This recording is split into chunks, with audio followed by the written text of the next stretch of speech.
Muy bien, el Evangelio de Juan. Qué maravilloso el lugar en el que nos encontramos en una época de oscuridad para brillar en la luz, ¿no es cierto? Se nos ha presentado al Señor Jesucristo en este Evangelio. Él es el Verbo, Él es la vida, Él es la luz y como aprendimos en los primeros 4 versículos y en el 5º versículo, se comenzó a explicar ese concepto de la luz. Y ahora llegamos hasta el versículo 13, la última vez, y vamos a retomar nuestro estudio en el versículo 14. Permítame leérselo. Y aquel Verbo fue hecho carne, y habitó entre nosotros, y vimos su gloria, gloria como del unigénito del Padre, lleno de gracia y de verdad. Juan dio testimonio de él y clamó diciendo, Este es de quien yo decía, el que viene después de mí es antes de mí, porque era primero que yo, porque de su plenitud tomamos todos y gracia sobre gracia. Pues la ley por medio de Moisés fue dada, pero la gracia y la verdad vinieron por medio de Jesucristo. A Dios nadie le vio jamás. El unigénito Hijo, que está en el seno del Padre, Él le ha dado a conocer. Juan abre su Evangelio con 18 versículos que podremos llamar un prólogo. Un prólogo. Este es Juan hablando en términos teológicos. Comenzando en el versículo 19, él entra en la parte narrativa en la cual él comienza a contar la historia de la vida de Jesús en el mundo.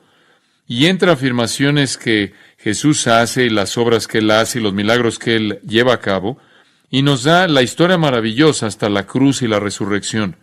Pero en el prólogo de apertura, él presenta su declaración de tesis.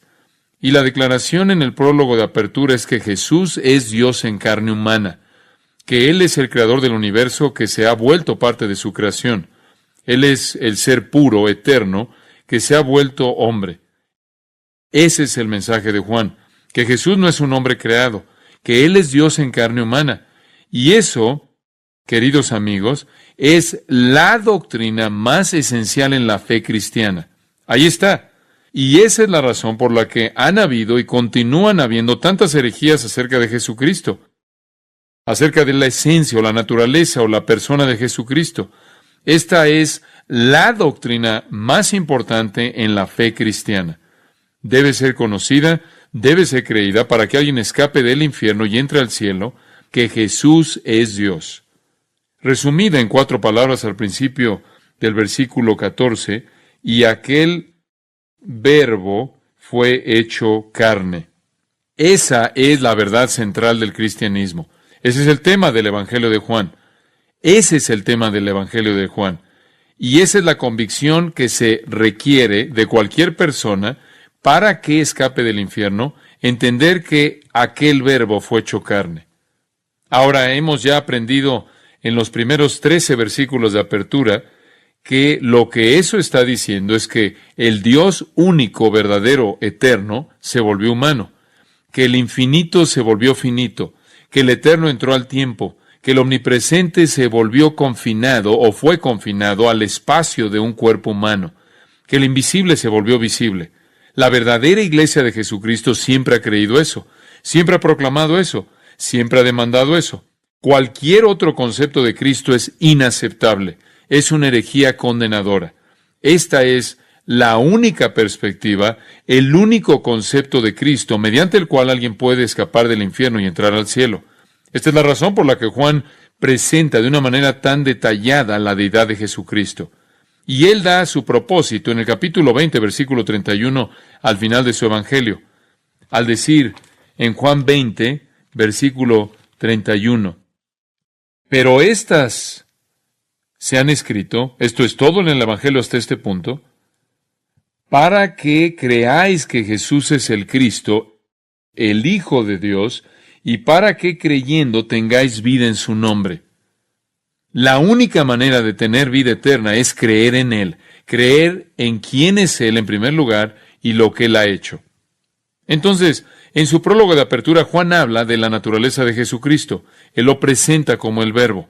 Esta es una metáfora que habla de Cristo como viniendo de Dios, como Dios revelándose a sí mismo, descubriéndose a sí mismo. Y él dice, en el principio era el Verbo. En otras palabras, él ya existía cuando todo eso comenzó. Comenzó. Eso quiere decir, que Él es eterno. En el principio, antes de que todo comenzara, Él ya existía. Él era con Dios, lo cual significa que aunque era Dios, Él al mismo tiempo era distinto de Dios. Él era con Dios y era Dios. Esto es trinitario. Hay un Dios, sin embargo, hay tres personas. Jesús es Dios y al mismo tiempo Él es con Dios. La teología aquí es profunda. Y en el principio, cuando todo existió, todo lo que fue hecho, todo lo que existió, Él era el verbo ser, un ser puro. Él existió eternamente. Y para probar eso, todas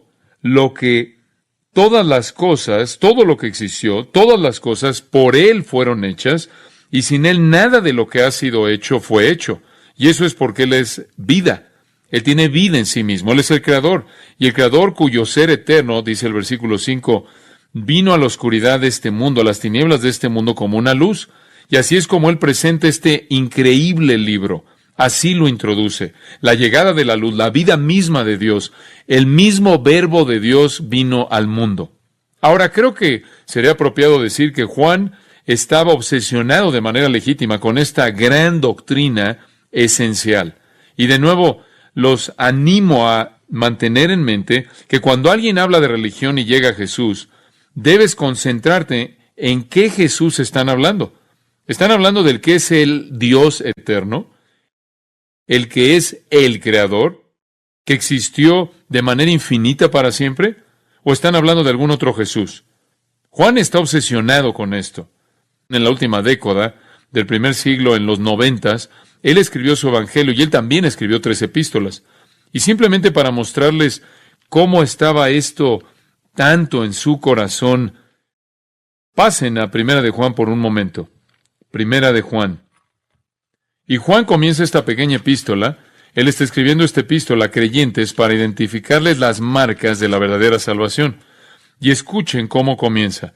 Él comienza realmente de una manera muy parecida en la que comenzó su evangelio, diciendo, lo que era desde el principio, esto es Cristo, quien, cuando el principio comenzó, Él ya existía, porque Él es eterno.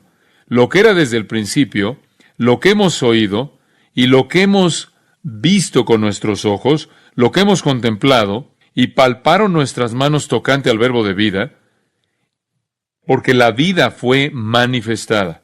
Ahí está, palabras paralelas.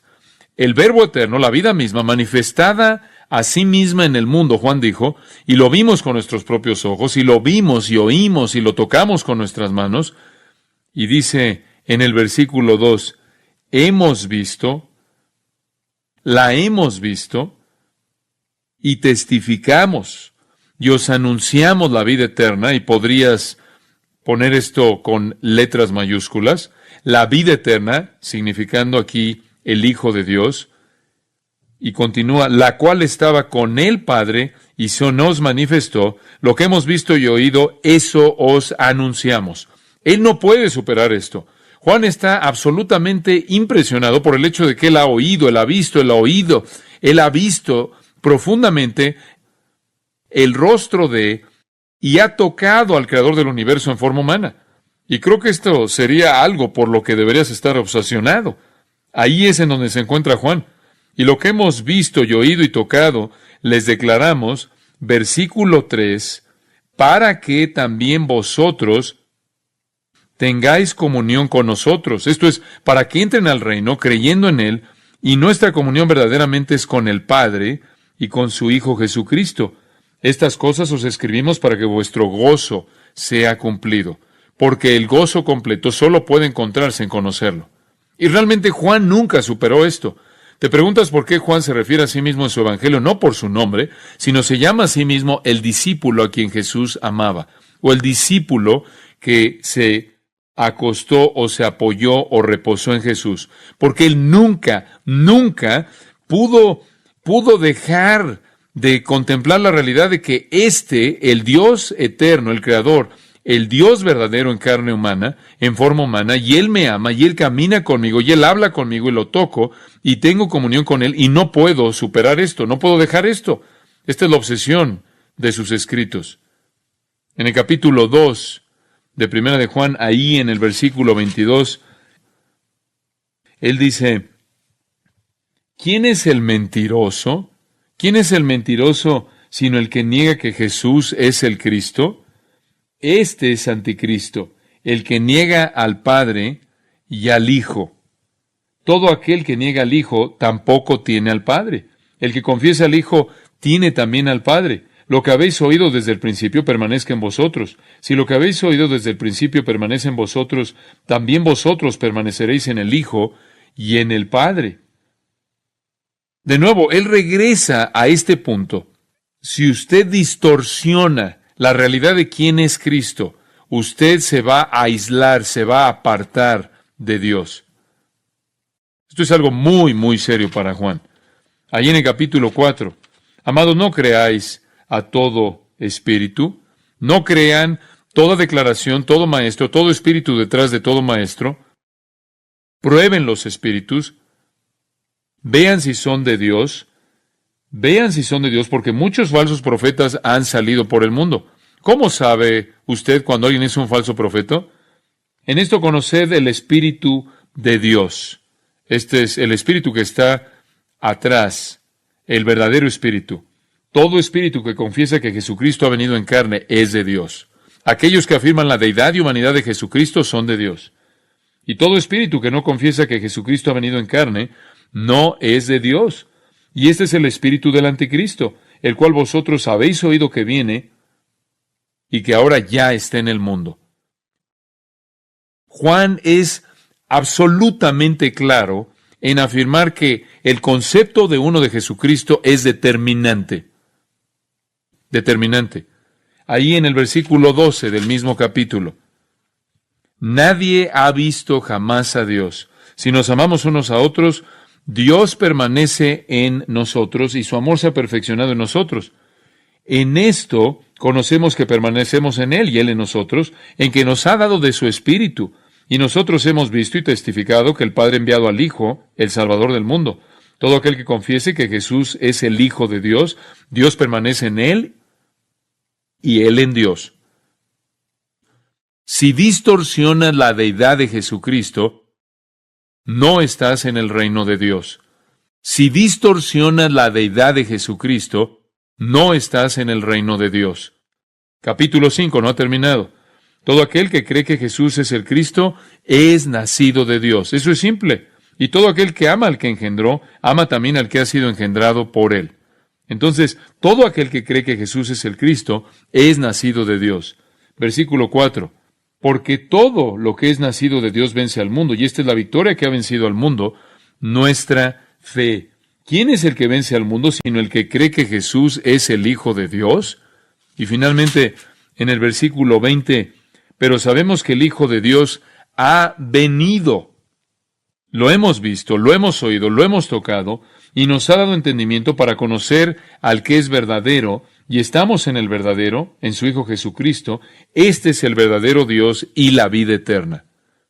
En la segunda carta, después de la primera epístola, ahí en el versículo 7, él dice, porque muchos engañadores han salido por el mundo, que no confiesan que Jesucristo ha venido en carne.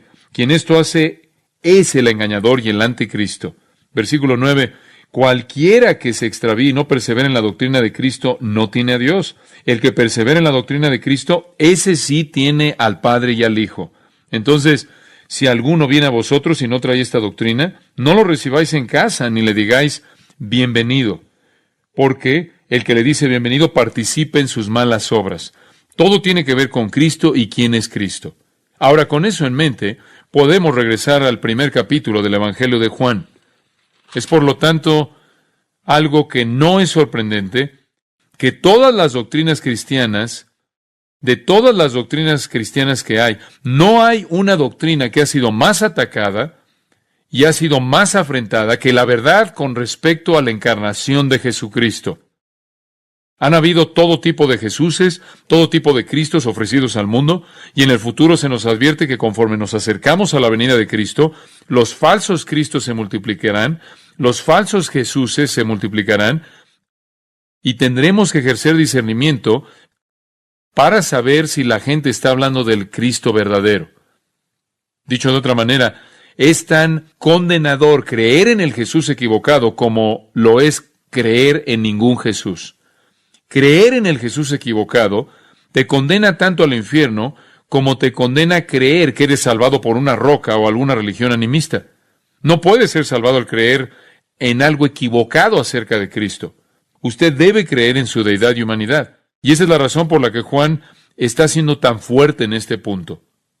Ahora, en los versículos 14 al 18 llegamos al crescendo, al clímax. Y aquel verbo fue hecho carne. El verbo fue hecho carne.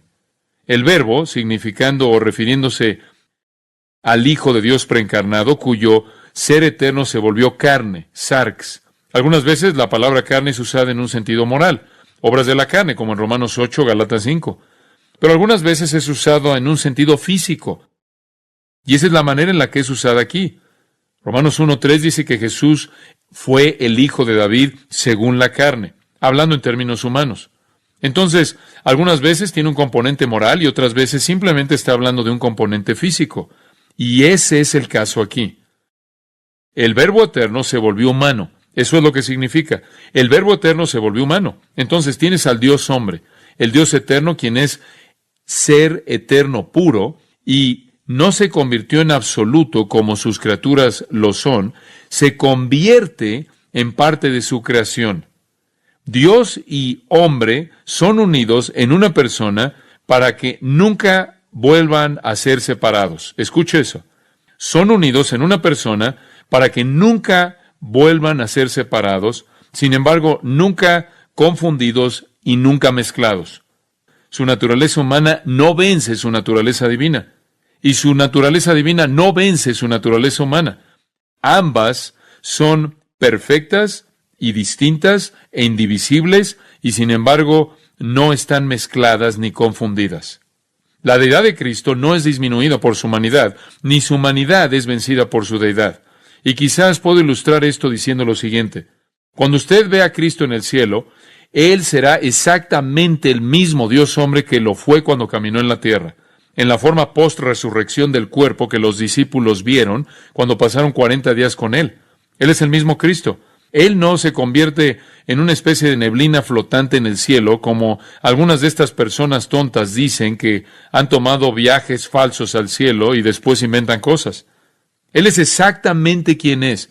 Él será el mismo que estuvo en la tierra, totalmente hombre, totalmente Dios, de la misma manera que Él caminó en la tierra. Y permíteme dar un paso más hacia adelante. Su humanidad no es la humanidad de Adán antes de su caída. Él no tiene una humanidad precaída. Algunas personas creen eso, sí, que Él es completamente hombre, pero Él es completamente hombre en el sentido que lo fue Adán antes de la caída. Eso no es verdad. Él es completamente hombre en el sentido de que Adán fue hombre después de la caída. ¿Cómo sabemos eso? Porque Él vivió y creció y murió. Y ese es un factor de una condición caída. Además, si Él no hubiera vivido en la forma de el hombre después de la caída, Él no hubiera tenido la capacidad de entender nuestras debilidades y nuestras propensidades a pecar y ser tentado en todo según nuestra semejanza, y hubiera salido como un sumo sacerdote misericordioso, compasivo. Entonces, Él es verdaderamente humano en el sentido que somos humanos en la esfera post-caída, con una excepción, sin pecado. Él no tiene pecado.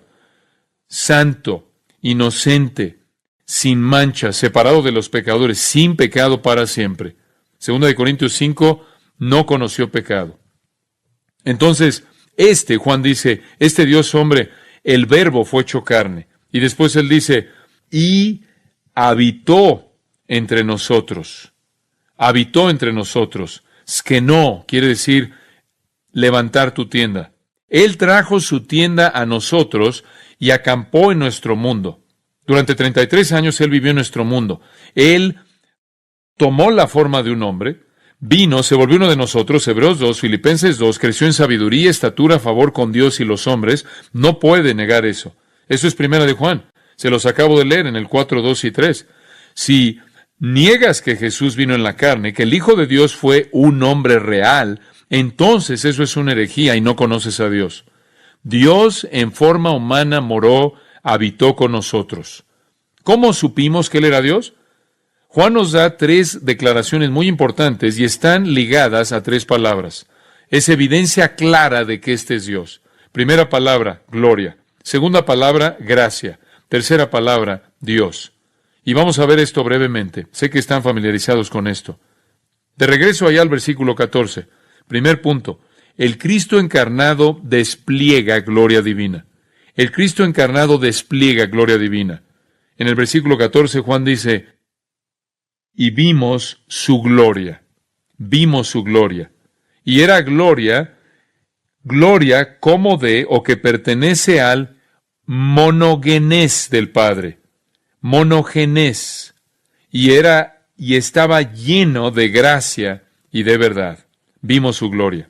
¿Qué es gloria? ¿Qué significa eso? Tiene que regresar al Antiguo Testamento para entender eso realmente. La gloria de Dios es intrínseca a su naturaleza. Es quien es Él. Es la suma de sus atributos.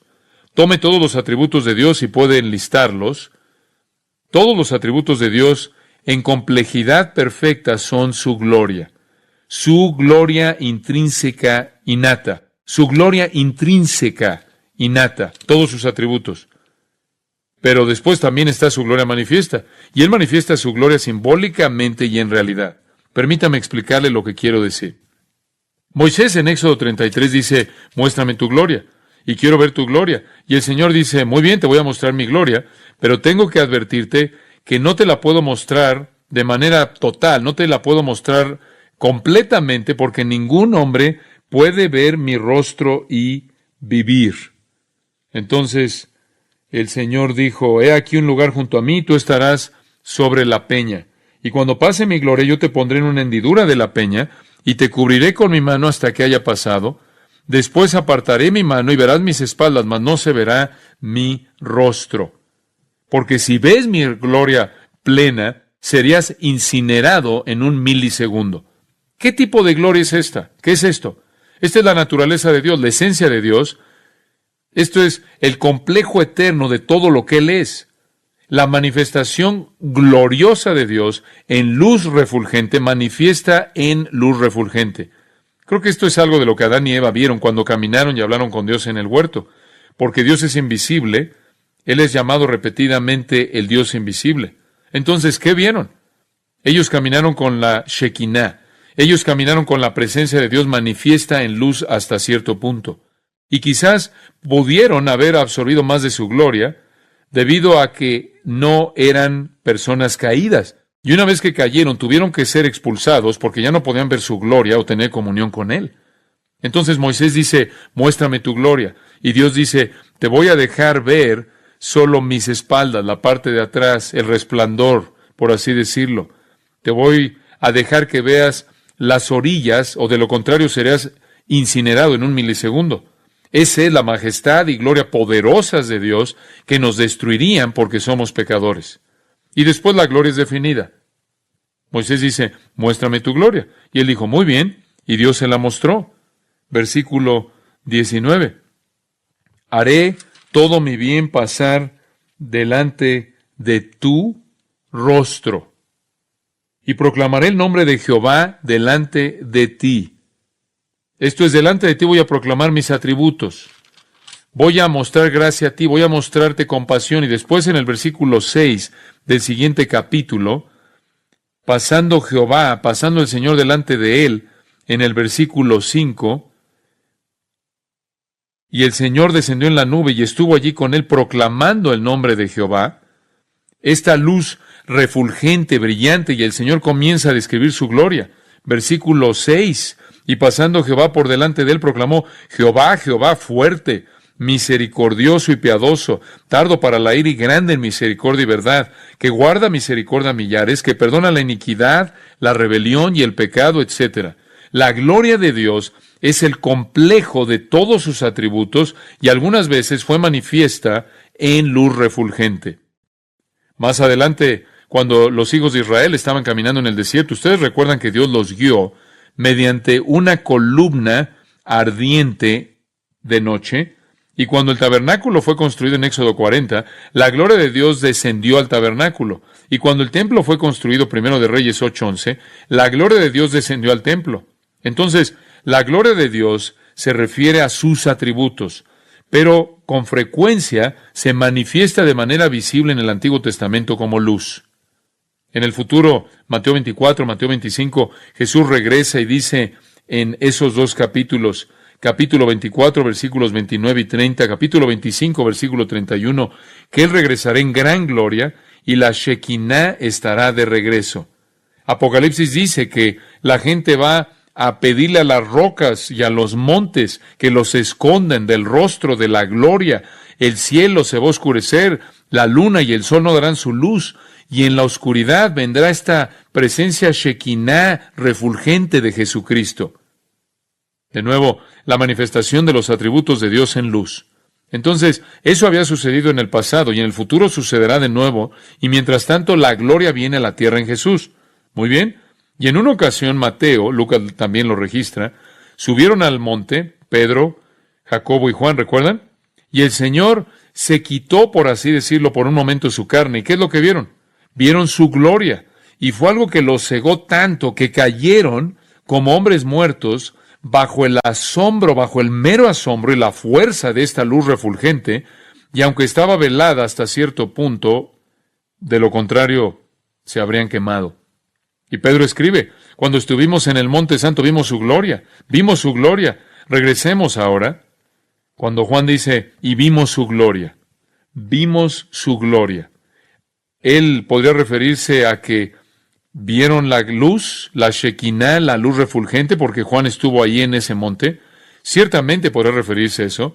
Y esto fue escrito mucho tiempo después de que eso sucedió. Entonces él hubiera recordado esa experiencia como también Pedro la recordó. Pero es más que eso. Cuando Juan dice, vimos su gloria, él no solo está hablando de la representación de esa gloria en luz, él está hablando de la realidad de sus atributos, los cuales fueron manifiestos a lo largo del ministerio en la vida de Cristo. Juan podría decirlo de esta manera, vimos su amor, vimos su misericordia, vimos su sabiduría, vimos su conocimiento, vimos su poder, vimos su justicia, vimos su santidad, vimos su compasión, vimos su omnipotencia, vimos su omnisciencia, vimos su enojo, vimos su ira, vimos su bondad, vimos su paciencia, lo vimos todo. Vimos todas esas cosas que el Señor enlistó allá atrás en Éxodo 33 y 34, y vimos la luz, vimos su gloria. No cuestionamos que este es Dios, ¿no es cierto? Vimos la luz manifiesta que simboliza su gloria, y vimos los atributos que constituyen su gloria. Lo vimos todo. Vimos una representación visible de su gloria, y vimos la representación invisible de esa gloria en su vida. Vamos a descubrir en Juan 2, cuando vayamos a una boda junto con Jesús, que Él hizo un milagro ahí. Y en el versículo 11 de Juan 2, dice, este principio de señales hizo Jesús en Caná de Galilea y manifestó su gloria. Él no retrajo, por así decirlo, su carne, como lo hizo en la transfiguración, sino que Él manifestó la gloria de su poder al crear vino de la nada. Entonces Juan dice, miren, vimos su gloria. Sí, en el Monte Santo, gloria visible, pero sí, vimos esa gloria invisible en la operación de sus atributos. Entonces, cuando le preguntas a Juan si Jesús es Dios, el Dios hombre, Dios en carne humana, Juan te va a decir, sí, sí es, porque vimos su gloria. En segundo lugar, Juan le va a decir que la encarnación de Cristo da su gracia. Al final del versículo 14, lleno de gracia y de verdad. No a medias, no fracciones, no incompleto, sino lleno de gracia y verdad. Gracia y verdad están juntas en este pasaje. Necesitan estar juntas porque la única manera en la que puede usted experimentar gracia es al creer que la verdad. Van juntas. Y entonces Juan dice, hemos experimentado quién es Eli de manera intrínseca. Él es el monogenes del Padre. Ese es su ser esencial. También hemos experimentado su gloria a través de su gracia y verdad, manifestadas en sus obras y palabras y vida. Y después, Juan llama a su amigo Juan el Bautista, lo llamaremos Juan A y Juan B. Juan el apóstol llama a Juan el Bautista y dice, Juan dio testimonio de él, y clamó diciendo, este es de quien yo decía, el que viene después de mí es antes de mí, porque era primero que yo. ¿Cómo puede alguien que viene después de mí existir antes de mí? Juan dice que él vino después de mí. Él nació después de mí. Elizabeth estaba embarazada con Juan el Bautista antes de que María estuviera embarazada esperando a Jesús. Juan nació primero y Juan dice, el que nació después de mí fue antes de mí. Él existió antes de mí. De nuevo, este es ser eterno puro. Entonces, Juan el apóstol toma algo del testimonio de Juan el Bautista. ¿Por qué cree usted que hace eso? ¿Es eso necesario? Es necesario, si usted es judío y cree en Deuteronomio, que todo tiene que ser confirmado por la boca de 2 o 3 testigos. ¿Por qué no? Era Juan el Bautista. Este lenguaje aquí, los verbos aquí indican que este fue el patrón constante de Juan. Esto es lo que él siempre estaba diciendo. El que viene detrás de mí, el que viene después de mí es antes de mí. Tiene un rango más alto que yo, porque él existió antes de mí. ¿Cómo podría alguien que viene después de mí haber existido antes de mí a menos de que él es eterno? Entonces el testimonio de Juan el apóstol, Juan el Bautista, unidos juntos, declaran que Jesús es la gloria divina, que Jesús es la gloria divina, Dios divino en despliegue. Número 2, el Cristo encarnado da gracia, porque de su plenitud tomamos todos, y gracia sobre gracia. Pues la ley por medio de Moisés fue dada, pero la gracia y la verdad vinieron por medio de Jesucristo. Estamos tan contentos de ser librados de la ley, ¿no es cierto? Y trajo gracia, y la gracia vino a través de Cristo. Entonces Él despliega su gloria, da gracia. Esta es la evidencia de su deidad. Él está lleno de gracia y verdad. Él está lleno, en el versículo 16, y de su plenitud tomamos todos. Y después lo ilustra diciendo en el griego, gracia tras gracia, gracia en el lugar de gracia. Eso es lo que es. Es simplemente un almacén interminable que nunca se acaba de gracia sobre gracia sobre gracia. Me encanta que la preposición después de gracia tras gracia tras gracia, después de que esta gracia es movida, hay más gracia que llena el vacío. Nunca se disminuye la gracia. Hemos recibido la plenitud de la gracia que Él posee, gracia en el lugar de la gracia, y en el lugar de la gracia, en el lugar de la gracia hay gracia, y en el lugar de la gracia hay gracia. Romanos 5, Pablo dice, en esta gracia permanecemos, vivimos.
Aquí es donde existimos.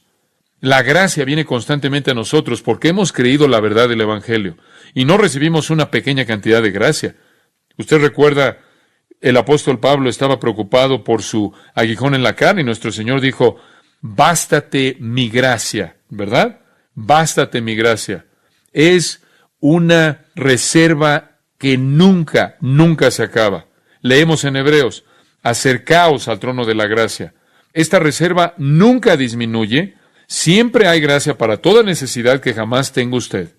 Juan dice, ¿cómo sabemos que Él es Dios?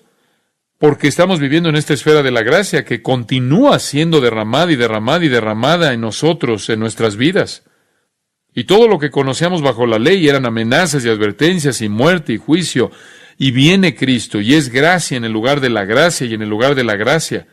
Y al final del versículo 17, la gracia y la verdad vinieron por medio de Jesucristo. ¿Prometido en el Antiguo Testamento? Sí.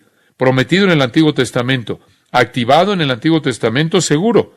Noé halló gracia a los ojos de Jehová, del Señor. Gracia a lo largo del Antiguo Testamento. Toda persona jamás salvada en la historia del mundo ha sido salvada por la gracia de Dios. Pero la gracia no había venido, no había sido cumplida de manera plena hasta que Cristo vino y pagó su paga en la cruz. La palabra vinieron, aquí es egéneto.